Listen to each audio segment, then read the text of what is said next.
Are you afraid that as you get older, you might end up needing a cane and you really don't want to look old? Watch this.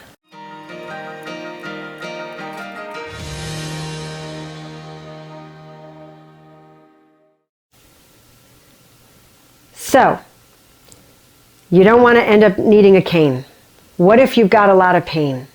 What if you've got some balance issues? What if you've got some reason that a cane might be a good idea, but there may also be an alternative so that the cane might be temporary or maybe not even necessary? So, what's the purpose of a cane? You know, it's an assistive device, an AD. You'll see that in the documentation, an assistive device. And, you know, they use it in their left hand, using it in their right hand. Now, there's different kinds of canes. This is a straight cane. You've got different kinds of handles, right? This was my dad's. My dad would love to know that I was telling everybody this is Grandfather Eagle Bear, right? He passed away several years ago. So it's really important that we understand, what would you use an assistive device for? Why would it be a good idea? And, you know, why would it be okay to maybe not do it? Or what can you do to prevent the need for it? Or if you are using one, is it possible to kind of reverse the need for it and no longer need it? Now, this is meant to be a fairly short video, so I'm going to cover just a few points. So why would you need an assistive device? Okay? Say you've got a lot of pain. Maybe my right leg really hurts, my knee might have a problem, my hip, my foot, my ankle. And so now what I'm going to do is I'm going to use it on this side so that when I go to take a step, I'm leaning into this instead of that limb, and it takes the stress off. And then I can just keep going depending on how much pain I have and how much immobility I have. I can take it one step at a time. Or maybe I'm not so bad, and now I could do what's called a step-through gait. I can step, and I can pretty much walk almost, you know, as well as anybody without a cane, okay? So everybody's going to be a little bit different. Now, that's for pain. What if I need it because I've got instability? Now, here's the rub. A lot of people think using an assistive device will prevent falls. It's not true. It might reduce the risk of a fall, but it won't prevent falls.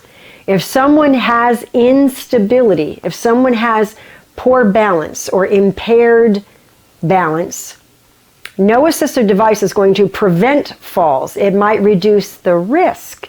So if I'm unsteady, and you know, and you see people, they're a little, I mean, I've seen people out who don't use an assistive device, and they're kind of, you can tell they're catching their balance when they go to do things. They're an accident waiting to happen, right?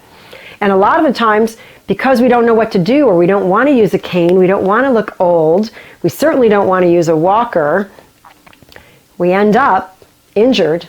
And now we're really in trouble because we broke a hip, or we broke something, right? Or really injured ourselves. And now not only can we not walk, but we can't even take care of ourselves or do our own hygiene.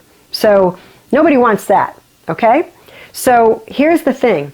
If you're walking around and you're feeling unstable, kind of, you turn and you're kind of catching something. Or maybe you're doing what we call furniture walking when you're in your house, where you're kind of holding on to this, and then you're holding on to that, and you're holding on to this as you're walking. You only really feel safe in your kitchen because the counter's right there, right? Maybe you've got an island in the kitchen and you're really good. You got stuff, you feel safe. There's not this big space. But when you get in a big open room, you're like, okay, I'm a little uneasy walking in this room because there's nothing for me to grab, right? It's time to do something about it. Don't wait. Don't wait until you fall. And if you are using a device, you might, if it's because of balance or instability and it's not permanent nerve damage or some other really serious medical issue, you may be able to train your body and no longer really need that device. I would never tell anybody, whether they needed it or not, unless they come into the clinic and I'm assessing them and really looking at their safety issues. There's a lot of different tests you can do. Balance tests, stability tests, there's the Tinetti, there's the Berg, there's all kinds of tests you can do out there that are objective tests which give you a score and tell you what's going on in your world and where to work.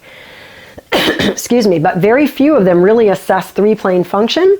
and how your proprioception is working. So there's a lot of ways to improve stability. I've worked with people in nursing homes where we've gotten their stability improved to the point where they didn't need to use their walker, or if they were in their room, they didn't need their cane, because we knew it wasn't a huge open space and they were pretty steady for the most part. We did a lot of work, right? And so there's things you can do. It's never too late, no matter how old you are, no matter what's going on in your world, it's never too late to do the right things, and you never know just how much improvement you're going to get. But I do want to tell you, don't wait. Don't pretend you're not unsteady or you feel a little unsafe in wide open spaces. Don't just kind of ignore that and put your head in the ground, right? Because you've got to understand, if you don't do something about it, it's going to progress. It's going to get worse. It's not going to fix itself. There's something going on in your muscular system. Things aren't timing properly. Things have lost strength. They've lost the ability to eccentrically load. They're not working right, which is why you're feeling that. Or your loved one, your family member is going through that. So it's never too late to do something about it. Don't wait. Okay? And when it comes to not preventing falls, people fall with a cane all the time. It won't keep people upright. If they really lose their balance, they go down, so does the cane. Same thing with a walker. I don't have a walker to demonstrate here. Years ago, walkers had, they didn't have wheels. You had to step into it, pick it up, put it forward, step into it, pick it up, put it forward. Now they've got wheels. Right? So now you're kind of rolling along as you walk with it. But what happens when you lose your balance? You go to turn. Somebody says something and you turn when you're walking. Down you go. You're either on top of the walker or the walker's on top of you. It's not preventing falls. I've worked in nursing home settings, acute hospital settings. People who are very unsteady, they still have somebody walk with them when they're using a walker. They have a contact guard or a 1 assist or a 2 assist, whatever's needed, to keep them from falling, right? So if you're fearful of looking old and you don't want to use a cane, but you're feeling unsteady, unstable, do something about it. Train your body to get that stability restored. It's a good idea, right? Okay. I'm going to do a couple of videos. If you like this, please hit the like button. Subscribe if you're not a subscriber. And I'm going to do some videos on really how to restore stability. They won't go into great depth, but they'll be a good starting point for you, a good introduction, because I can't assess you and know what's going on in your world or why you don't have it. But I can give some specifics about common reasons that it lacks and people lose stability, and we'll go from there. Okay? So don't wait. You really want to have lifelong well-being. Be independent and quality of life as long as you're above ground, right? Into your 90s and beyond. All right. I'll see you next time.